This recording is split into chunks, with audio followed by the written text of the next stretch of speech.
السلام عليكم ورحمة الله وبركاته. Proposition meeleeye halkan waxaynu ku qaadanaynaa meeleeyaha markaa meeleeyuhu wuu kala baxaa dhowr nooc buu kala baxaa waanaynu isla arki doonaa. halkanna waxay noo taala definition oo ah qeexitaankiisa. wuxuu yidhi markaa propositionku indicate waxa uu ina tusiyaa markaa meeleeyuhu the relationship xiriirka between u dhaxeeya two words or phrase laba weerood ama jumlad xiriirka u dhaxeeya buu horta meeleeya ina tusaa. halkan muxuu markaa yidhi in gudaha, on dusha, at meel, to xagga, under xagga hoose, of lahaanshiyo markaa oftaasu lahaanshiye muujisaa oo markaa aanay double f tu raacin weeye. by maciisa ama dhinaciisa ama loo tiirinayo. for calaashaan loogu talagalay. onto dusha sare xagga sare. examples tusaalayaashii. su-aalaha koobaad waxaanu yidhi I prefer waxa aan door bidaa to read in the library in aan ku akhriyo library-ga oo ah markaa maktabadda halka lagu kaydiyo buugta ayaan jecelaynaa markaa wax ku akhristay buu yidhi. the cat is on the roof. the cat bisadii is on the roof waxa ay saaran tahay xagga sare ee saqafka. marka halkaa maxaynu soo qaadanay in uu gudaha oo markaa ka hadlay inuu maktabadda ku akhristo. on oo dusha ah. tusaalaha xiga muxuu ina yidhi this dinner is for me. this dinner cashadanu is iyadu for me anaa laygu talagalay markaa for baa ku jirta. types of proposition noocyada uu u kala baxo meeleeyuhu. halkan wuxuu ina yidhi simple proposition ayuu noqonayaa ka koobaad. ka labaadna waxa weeye phrase propositions.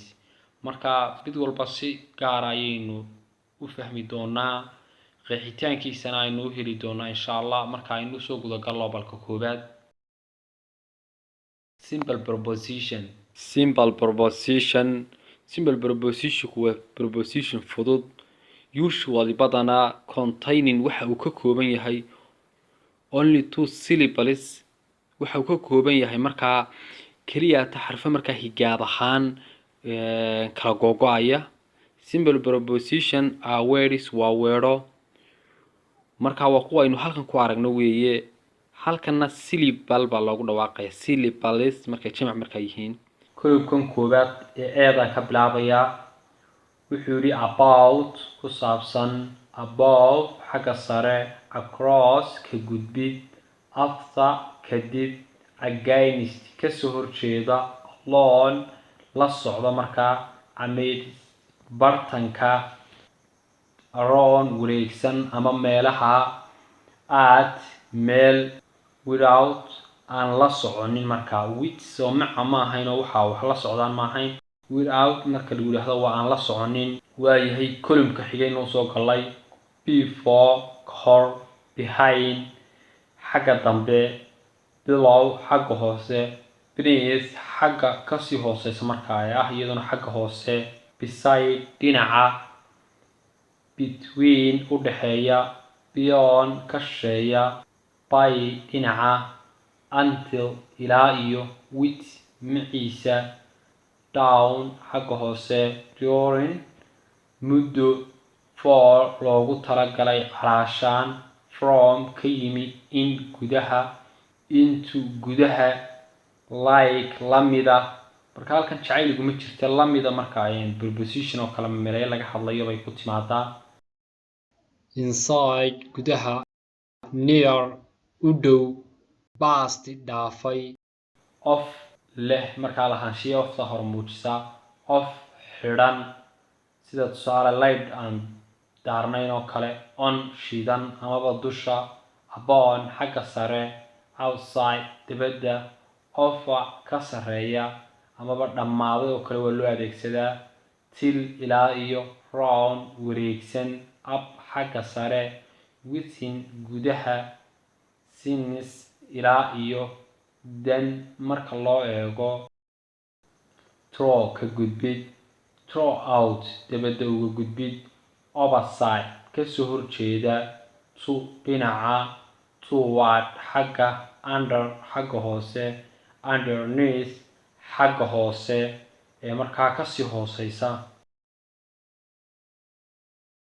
tusaalayaashii baan halkan ugu soo galnay tusaalaha koowaad wuxuu ila leeyahay fishes kalluumadu live in water waxay ku nool yihiin biyaha dhexdiisa put the oranges dhig liinta markaa oranjaha on the corner table miiska koonaha ku yaala markaa halkan maxaa inoo taallaa on halkii horena in oo guda ahayd tusaalaha saddexaad muxuu ina leeyahay tell me ii sheeg something about her wax iyada ku saabsan about markaa ku saabsan oo waa simple proposition haye halkan waxaan ugu soo galnay price propositionkaas jumladda oo kale iska ahba isagu qaab jumladeedka u dhigan halkan maxaa inoogu soo horeeya according to marka loo eego alone with la socda apart from ka reebi away from ka fog tusaale waata la yidhaahdo oo kale be away from that ka fogow shayga oo be away markaa waa ka fogaanshiyo with reference to marka loo tixraaco for the sake of ajligeeda ama ajliga waata la yidhaahdo for the sake of Allah ilaahay daraadii ask for weydiisasho because of sababta awgeed but for laakiin xagga by virtue of sababta marka virtue baa lagu dhawaaqay virtue lama odhanayo in front of xagga hore in order to see in addition to waxa intaa raaca in case of lacalla haddiiba ay saas u dhacdo oo kale waa la yidhaahdo marka in case of buu ku odhanaya with regard to marka loo eego due to sababtoo ah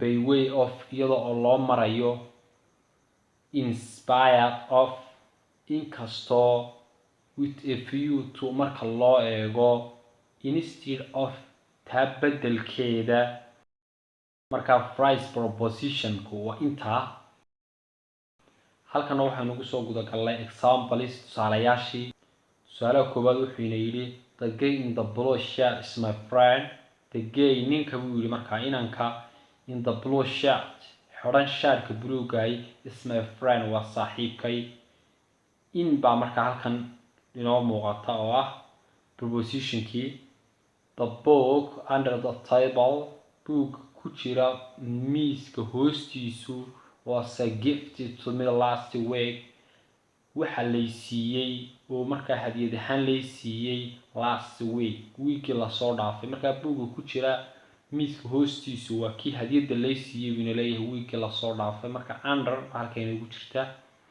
a message from her will make his day a message fariin from her iyada ka timaaday will make his day maalintiisa samaynaysa marka wuxuu ka wadaa fariina iyadu usoo dirto ayuu ku farxayaa noloshiisa khaasatan maalinka uu ku guda jiray ay ugu hagaagi why did you do that because of her why did you do that taa maxaad u samaysay because of her iyada daraaddeed maxaa taa u samaysay marka because of ba halkayna ugu jirta oo ah ajligeeda sababta awgeed marka halkaa waxaa inoogu dhammaaday proposition oo aynu qaadanay qaybaha u kala baxayo run ahaantiina u baahan eegis mar iyo laba iyo saddexba ah waxaana idinkaga tegayaa dhammaantiin wassalaamu calaykum waraxmatullaahi wabarakaatuh